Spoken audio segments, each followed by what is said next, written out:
का रिवीजन करिए, उसके बाद आज का क्लास स्टार्ट होगा। हाल ही में launch non fiction book Dharma decoding the epics for a meaningful life के लेखक कौन है? अमीश त्रिपाठी और भावना राय, दो लोगों ने मिलकर ये पुस्तक लिखी है। हाल ही में इजराइल के साथ शांति समझौता और राजनयिक संबंध स्थापित करने वाला चौथा देश कौन बना है? तो ये है मोरक्को, चौथा मुस्लिम देश बन गया है जिसने इजराइल के साथ शांति समझौता किया है। ठीक है, इसके अलावा भारत का पड़ोसी देश है भूटान, इसने भी हाल ही में इजराइल के साथ जो है राजनयिक संबंध स्थापित कर लिए हैं। अमेरिकी नवनिर्वाचित राष्ट्रपति जो बाइडेन ने सेना के किस रिटायर जनरल को नया रक्षा मंत्री चुना है? लॉयड ऑस्टिन को, और इस तरह से ये पहले ऐसे अश्वेत व्यक्ति होंगे जो कि अमेरिका के रक्षा मंत्री बनेंगे। हाल ही में एथनोलॉग द्वारा जारी रिपोर्ट के अनुसार हिंदी विश्व में सबसे अधिक बोली जाने वाली भाषाओं में किस स्थान पर है? तो हिंदी इसमें तीसरे स्थान पर है। पहले स्थान पे है इंग्लिश और दूसरे स्थान पे है चीन की मंदारिन भाषा। भारत के 42वें संचार उपग्रह का नाम बताएं जिसे 17 दिसंबर 2020 को श्रीहरिकोटा से लॉन्च किया जाएगा। इस उपग्रह का नाम है CMS-01। इसे PSLV C50 द्वारा लॉन्च किया जाएगा और इस तरह से PSLV का ये 52वां मिशन होगा। PSLV का फुल फॉर्म होता है polar satellite launch vehicle. The Schwab foundation और द जुबिलेंट इंडियन फाउंडेशन द्वारा किसे social entrepreneurship of the year India award 2020 से सम्मानित किया गया है? अशरफ पटेल को। ब्लूमबर्ग न्यू एनर्जी फाइनेंस की क्लाइमेट स्कोप सर्वेक्षण रैंकिंग में भारत किस स्थान पर है? इसमें भारत दूसरे स्थान पे है, पहले स्थान पे है चिली। हाल ही में जनसंख्या और विकास में दक्षिण दक्षिणी सहयोग पर 17वें अंतर्राष्ट्रीय अंतर मंत्रालय सम्मेलन में भारत का प्रतिनिधित्व किसने किया? केंद्रीय मंत्री डॉक्टर हर्षवर्धन ने। इनके पास 3 मंत्रालय हैं, केंद्रीय विज्ञान और प्रौद्योगिकी मंत्रालय, केंद्रीय भू विज्ञान मंत्रालय और केंद्रीय स्वास्थ्य मंत्रालय। हाल ही में भारत और पुर्तगाल के बीच प्रौद्योगिकी शिखर सम्मेलन के किस संस्करण का आयोजन किया गया? ये 26वां संस्करण था जिसका आयोजन किया गया और इसमें भारत का प्रतिनिधित्व किसने किया? डॉक्टर हर्षवर्धन ने। हाल ही में आभासी रूप से आयोजित विश्व के सबसे बड़े उद्यमशीलता शिखर सम्मेलन का उद्घाटन किसने किया? इसका उद्घाटन किए उपराष्ट्रपति वेंकैया नायडू और इस सम्मेलन का विषय है एंटरप्रेन्योरशिप 360। अमेरिकी multinational computer technology company Oracle ने अपना मुख्यालय कैलिफोर्निया से कहां स्थानांतरित किया है? ऑस्टिन टेक्सास में, ये भी अमेरिका में है। तो ओरेकल का नया मुख्यालय कहां पर होगा? ऑस्टिन टेक्सास में। साथ साथ में जो अमेरिकी एक कंपनी है टेस्ला, उसने भी अपना मुख्यालय स्थानांतरित कर दिया है कैलिफोर्निया से टेक्सास। तो वेरी इंपॉर्टेंट बनता है, ध्यान में रखिएगा, इन दोनों कंपनियों का मुख्यालय होगा ऑस्टिन टेक्सास में, ओरेकल और टेस्ला का। अब चलिए शुरू करते हैं आज का करंट अफेयर। पहला क्वेश्चन है, भारतीय रिजर्व बैंक ने कहां पर एक स्वचालित बैंक नोट प्रसंस्करण केंद्र यानी automated bank note processing centre स्थापित करने की घोषणा की है? तो ये केंद्र स्थापित किया जाएगा राजस्थान की कैपिटल जयपुर में। ऑप्शन डी सही उत्तर है। आप सभी को बता दें कि मार्च 2001 से 2019 के बीच भारत में बैंक नोटों की संख्या में लगभग 3 गुना वृद्धि हुई है। इसी को देखते हुए RBI इस केंद्र की स्थापना कर रहा है। कहां पर? जयपुर में। और ये केंद्र बैंक नोटों की प्राप्ति, भंडारण और उन्हें आगे भेजने का काम करेगा। इसके अलावा ये केंद्र करेंसी चेस्ट यानी CC और बैंक नोटों का प्रसंस्करण और खराब नोटों को नष्ट करने का काम भी करेगा। ठीक है, RBI नोटों को छापता है और नोटों को छापने के लिए 4 सेंटर हैं भारत में। कौन कौन से सेंटर हैं उसे ध्यान में रखिए। तो RBI के नोट छापने वाले 4 प्रिंटिंग प्रेस हैं। एक देवास में है, देवास मध्य प्रदेश में है, एक नासिक में है महाराष्ट्र में, मैसूर कर्नाटक में और एक सालबोनी पश्चिम बंगाल में। RBI के सिक्के छापने वाले भी 4 टकसाल हैं भारत में, एक मुंबई में है, कोलकाता, हैदराबाद और नोएडा में। तो यहां से जीके के इंपॉर्टेंट क्वेश्चन बनते हैं, ध्यान रखिए। RBI की बात करें तो इसका गठन हुआ था 1 अप्रैल 1935 को और नेशनलाइजेशन हुआ था 1 जनवरी 1949 को, यानी राष्ट्रीयकरण 1949 में हुआ था RBI का। हेडक्वार्टर मुंबई में है। गवर्नर है शक्तिकांत दास, ये 25वें गवर्नर है। उप गवर्नर्स 4 हैं, M राजेश्वर राव, MD पत्रा, MK जैन तथा BP कानूनगो। इसमें M राजेश्वर राव, MD पत्रा की नियुक्ति इसी साल की गई है। ठीक है, और RBI का नया मोट्टो बना है आदर्श वाक्य, cash is king but digital is divine. 2020 में ही RBI ने इस नए मोट्टो की घोषणा की है। नेक्स्ट, निम्न में से किस संस्था ने हाल ही में बंग बंधु शेख मुजीबुर रहमान अंतर्राष्ट्रीय पुरस्कार की शुरुआत की है? तो यूनेस्को ने हाल ही में इस पुरस्कार की शुरुआत की है। ऑप्शन बी सही उत्तर है। इसका प्रस्ताव बांग्लादेश ने दिया था। शेख मुजीबुर रहमान जो हैं ये बांग्लादेश के पहले राष्ट्रपति और दूसरे प्रधानमंत्री थे। तो बांग्लादेश ने इन्हीं के नाम पर एक पुरस्कार शुरू करने का प्रस्ताव दिया था यूनेस्को को, तो यूनेस्को ने इसे एक्सेप्ट कर लिया है। क्रिएटिविटी इकोनॉमी यानी रचनात्मक अर्थव्यवस्था के लिए ये पुरस्कार दिया जाएगा और ये पुरस्कार पहली बार दिया जाएगा अगले साल नवंबर में, यानी नवंबर 2021 में। कुछ इंपॉर्टेंट फैक्ट्स हैं। $50,000 की इनामी राशि वाली ये पुरस्कार जो है रचनात्मक अर्थव्यवस्था के लिए प्रत्येक 2 साल पर दिया जाएगा। किस लिए? क्रिएटिविटी इकोनॉमी के लिए प्रत्येक 2 साल पर एक बार, और इस पुरस्कार के तहत $50,000 की इनामी राशि दी जाएगी। शेख मुजीबुर रहमान ये बांग्लादेश में फादर ऑफ द नेशन के रूप में जाने जाते हैं। जिस तरह भारत में महात्मा गांधी को हम लोग जानते हैं, उसी तरह से शेख मुजीबुर रहमान को बांग्लादेश में जाना जाता है। ये बांग्लादेश के प्रथम राष्ट्रपति और दूसरे प्रधानमंत्री थे। प्रधानमंत्री के रूप में ये 1971 से 1975 तक कार्यभार संभाले थे। यूनेस्को की बात करें तो इसका फुल फॉर्म होता है united nation educational scientific and cultural organisation. यहाँ से एक क्वेश्चन हाल ही में बना था, मैंने आप सभी को बताया भी था कि मध्य प्रदेश का ग्वालियर और ओरछा ये जो 2 शहर हैं, यूनेस्को ने हाल ही में विश्व विरासत शहरों की सूची में इन दोनों शहरों को शामिल कर लिया है। यूनेस्को की स्थापना 1945 में की गई थी। हेडक्वार्टर पेरिस में है और महानिदेशक हैं आंद्रे एजोले। नेक्स्ट, हाल ही में फिक्की एनुअल एक्सपो 2020 का उद्घाटन किसने किया? तो हाल ही में फिक्की एनुअल एक्सपो 2020 का उद्घाटन किए प्रधानमंत्री नरेंद्र मोदी। ऑप्शन सी सही उत्तर है। दुनिया भर के प्रदर्शक जो हैं विनिर्माण व सेवा क्षेत्र में अपने उत्पादों का प्रदर्शन करते हैं इस एक्सपो के दौरान, और ये एक्सपो आयोजित किया जाएगा, ऑनलाइन आयोजित किया जाएगा अगले 1 सालों तक। तो हाल ही में इसका उद्घाटन किए हैं प्रधानमंत्री नरेंद्र मोदी। तो ये एक्सपो 11 दिसंबर से अगले 1 साल तक आयोजित किया जाएगा ऑनलाइन। तो फिक्की की 93वीं वार्षिक आम बैठक का आयोजन किया गया था हाल ही में, इसका भी उद्घाटन पीएम मोदी ने किया। वहीं फिक्की की जो 93वीं वार्षिक बैठक का आयोजन किया गया, इसका विषय था इंस्पायर्ड इंडिया। इसी दौरान इस एक्सपो का भी उद्घाटन किया गया। फिक्की की बात करें तो इसका फुल फॉर्म होता है federation of Indian chambers of commerce and industry. 1927 में स्थापना की गई थी। हेडक्वार्टर नई दिल्ली में है। अध्यक्ष है वर्तमान में उदय शंकर। हाल ही में ये फिक्की के नए अध्यक्ष बने हैं। सीईओ हैं पवन के अग्रवाल यानी पवन कुमार अग्रवाल। महासचिव हैं दिलीप मित्र चेन्नॉय। हाल ही में दुबई में आयोजित अल हबतूर टेनिस चैलेंज 2020 का महिला एकल का खिताब किसने जीता? यानी महिला एकल वर्ग में अल हबतूर टेनिस चैलेंज का खिताब किसने जीता है? सरोना सिस्टेया ने। ऑप्शन डी सही उत्तर है। सिरोना सिस्टेया ये कहां की हैं? रोमानिया की हैं, और इन्होंने चेक रिपब्लिक की कैटेरिना सिनियाकोवा को हराकर ये खिताब अपने नाम किया है। आपको बता दें ये जो चैलेंज है ये एक महिला टेनिस टूर्नामेंट है, यानी सिर्फ महिलाएं खेलती हैं, और ये ITF महिला विश्व टेनिस टूर का हिस्सा भी है। इसकी शुरुआत 1998 में की गई थी। अच्छा, महिला एकल वर्ग में खिताब जीत ली है सरोना सिस्टेया। तो महिला युगल वर्ग का खिताब किसने जीता है वो भी जानिए। अंकिता रैना और एकातेरिन गार्बोडेज की जोड़ी ने। अंकिता रैना भारत की हैं और एकातेरिन ये जॉर्जिया की हैं। इन्होंने महिला युगल का खिताब जीत लिया है। किस भाषा के प्रसिद्ध विद्वान और कन्नड़ कवि बनंजय गोविंदाचार्य का हाल ही में निधन हो गया? वेरी इंपॉर्टेंट क्वेश्चन है, ध्यान में रखिएगा। बनंजय गोविंदाचार्य ये संस्कृत भाषा के बहुत ही प्रसिद्ध विद्वान और कन्नड़ कवि थे। हाल ही में इनका 84 साल की उम्र में निधन हो गया है।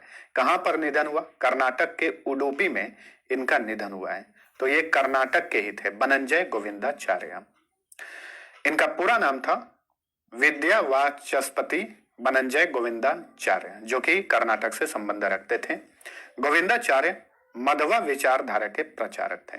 तो किस विचारधारा के प्रचारक थे? मध्वा के। वे वेद भाष्य, उपनिषद भाष्य, महाभारत, रामायण और पुराणों के ज्ञाता थे। भारत सरकार ने उन्हें 2009 में पद्मश्री पुरस्कार से भी सम्मानित किया था। पद्मश्री भारत का चौथा सबसे बड़ा नागरिक पुरस्कार होता है। हाल ही में किस देश की सेना ने भारतीय सेना अध्यक्ष मनोज मुकुंद नरवणे को गार्ड ऑफ ऑनर सम्मान से सम्मानित किया है?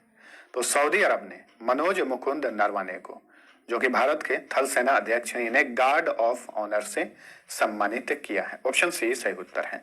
9 दिसंबर से लेकर 14 दिसंबर तक मनोज मुकुंद नरवणे 2 खाड़ी देशों के दौरे पर थे, सऊदी अरब और संयुक्त अरब अमीरात, और इन दोनों देशों की यात्रा करने वाले ये पहले भारतीय सेना प्रमुख हैं। ठीक है, मनोज मुकुंद नरवणे, ध्यान रखिएगा। तो सऊदी अरब ने इन्हें गार्ड ऑफ ऑनर से सम्मानित किया है।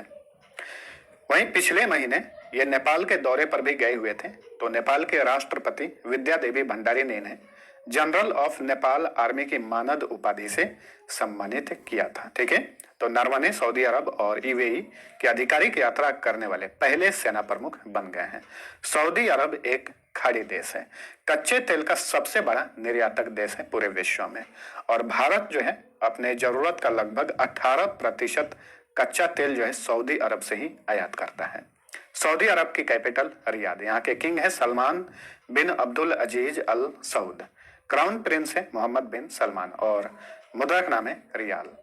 नेक्स्ट, डाबर इंडिया लिमिटेड ने किस बॉलीवुड अभिनेता को डाबर च्यवनप्राश का ब्रांड एम्बेसडर नियुक्त किया है? तो डाबर च्यवनप्राश के ब्रांड एम्बेसडर बने हैं अक्षय कुमार। ऑप्शन बी सही उत्तर है। हाल ही में डाबर इंडिया लिमिटेड ने इसकी घोषणा की है। अक्षय कुमार वर्तमान समय में बहुत सारे ब्रांड के ब्रांड एम्बेसडर हैं, जैसे कि कार देखो, Pagar book, Cavin's care Indica, road safety awareness campaign, इन सभी के ब्रांड एम्बेसडर अक्षय कुमार ही हैं। ठीक है, डाबर इंडिया की बात करें तो 1884 में इसकी स्थापना की गई थी। हेडक्वार्टर उत्तर प्रदेश के गाजियाबाद में है। इसके संस्थापक कौन थे? एस के बर्मन। चेयरमैन है वर्तमान में अमित बर्मन, और सीईओ हैं Mohit Malhotra. Next, journal earth system science data के अनुसार लॉकडाउन की वजह से, कोरोना वायरस के कारण लॉकडाउन की वजह से साल 2020 में कार्बन डाइऑक्साइड के वैश्विक उत्सर्जन में निम्न में से कितने प्रतिशत की गिरावट दर्ज की गई है? तो पूरे विश्व भर में लॉकडाउन हुआ था कोरोना वायरस के कारण। इसी के कारण पूरे विश्व भर में 2020 में कार्बन डाइऑक्साइड के उत्सर्जन में 7% की कमी दर्ज की गई है। ऑप्शन डी सही उत्तर है। वैज्ञानिकों के अनुसार 2020 में विश्व में 14 अरब मीट्रिक टन कार्बन डाइऑक्साइड के उत्सर्जन का अनुमान है, जबकि 2019 में ये 36.4 अरब मीट्रिक टन कार्बन डाइऑक्साइड का हवा में उत्सर्जन हुआ था। हाल ही में शाहीन 9 वायुसेना अभ्यास 2020 का आयोजन किन 2 देशों के बीच संपन्न हुआ? शाहीन युद्धाभ्यास को ईगल भी कहा जाता है, इस बात को ध्यान में रखिए। तो ईगल का इस बार का यह 9वां संस्करण था, जिसका आयोजन किया गया पाकिस्तान और चीन के बीच में। पाकिस्तान और चीन के बीच में ही इस युद्धाभ्यास का आयोजन किया जाता है। ये एक वायुसेना युद्धाभ्यास है। इस बार का यह 9वां संस्करण है। चीन और पाकिस्तान के बीच में इस युद्धाभ्यास की शुरुआत की गई थी 2011 में। इस बार का आयोजन किया गया पाकिस्तान के सिंध प्रांत के थट्टा जिले के भोलेरी वायुसेना क्षेत्र में। इसमें दोनों देशों के लगभग 50 लड़ाकू जेट ने हिस्सा लिया। तो पाकिस्तान और चीन के बीच में आयोजित किया जाने वाला ये बहुत बड़ा युद्धाभ्यास है। तो हाल ही में इसका 9वां संस्करण आयोजित किया गया। पाकिस्तान की बात करें तो कैपिटल है इस्लामाबाद। भारत और पाकिस्तान के बीच में जो सीमा रेखा है उसका नाम है रेड क्लिफ रेखा, इस बात को भी ध्यान में रखिए। वहीं जो चीन और भारत के बीच में सीमा रेखा है उसका नाम है मैकमोहन रेखा। पाकिस्तान के राष्ट्रपति हैं आरिफ अलवी, और पाकिस्तान के वर्तमान में प्रधानमंत्री हैं इमरान खान। एक चीज याद आया, पाकिस्तान के पूर्व प्रधानमंत्री थे जफरुल्लाह खान जमाली, उनका हाल ही में निधन हो गया है। वे प्रथम बलूच नेता थे जो कि पाकिस्तान के प्रधानमंत्री बने थे। 2002 से 2004 तक वो पाकिस्तान के प्रधानमंत्री रहे थे जफरुल्लाह खान जमाली, उनका हाल ही में निधन हो गया है। संसद का नाम है नेशनल असेंबली और मुद्रा का नाम है पाकिस्तानी रुपया। चीन की कैपिटल है बीजिंग। राष्ट्रपति हैं शी जिनपिंग।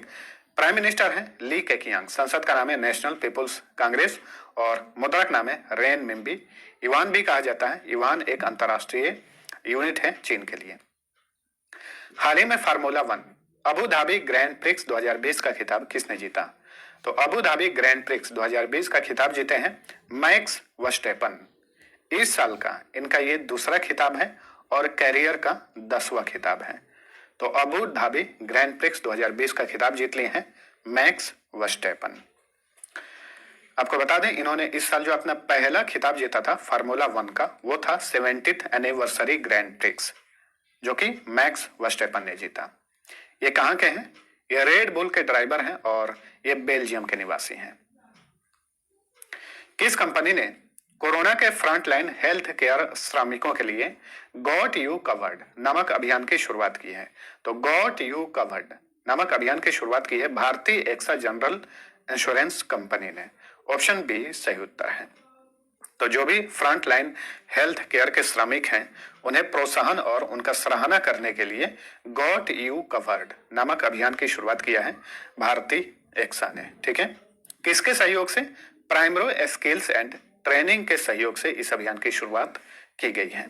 आपको बता दें भारतीय एक्सा ने कुछ दिन पहले ही कैंसर के प्रति लोगों के बीच जागरूकता फैलाने के लिए कैंसर सेंड्स नो नोटिफिकेशन नामक अभियान की भी शुरुआत की है। भारतीय एक्सा की स्थापना हुई थी 2008 में। हेडक्वार्टर मुंबई में है। प्रबंध निदेशक और मुख्य कार्यकारी अधिकारी हैं वर्तमान में संजीव श्रीनिवासन। भारतीय दूतावास ने किस देश में हाल ही में फिल्म श्रृंखला सिनेमा एस्कोप लॉन्च किया है? सिनेमा एस्कोप, यहाँ पे एससीओ को बड़ा क्यों किया गया है? क्योंकि संघाई कोऑपरेशन ऑर्गेनाइजेशन जो एससीओ संगठन है उसके सहयोग से इस फिल्म श्रृंखला की शुरुआत की गई है भारतीय दूतावास द्वारा। कहां पर? चीन में। ऑप्शन डी सही उत्तर है। ये एक फिल्म श्रृंखला है जो आने वाले 2-3 सालों तक आयोजित किया जाएगा। 2023 तक यह फिल्म श्रृंखला जो है कंटिन्यू चलेगा चीन में, यानी 3 साल तक। आपको बता दें कि इस फिल्म श्रृंखला की शुरुआत जो है 3 इडियट्स फिल्म से की गई है और इस फिल्म श्रृंखला को चीन में भारतीय राजदूत विक्रम मिश्री और संघाई कोऑपरेशन ऑर्गेनाइजेशन के महासचिव व्लादिमीर नोरो ने लॉन्च किया है। यह श्रृंखला 2023 तक आयोजित की जाएगी। यहाँ पे हम बात किए हैं संघाई कोऑपरेशन ऑर्गेनाइजेशन का। ठीक है, तो हाल ही में पिछले महीने 10 नवंबर को संघाई कोऑपरेशन ऑर्गेनाइजेशन का शिखर सम्मेलन आयोजित किया गया। 20वां संस्करण था। उसकी अध्यक्षता किसने की? रूस ने।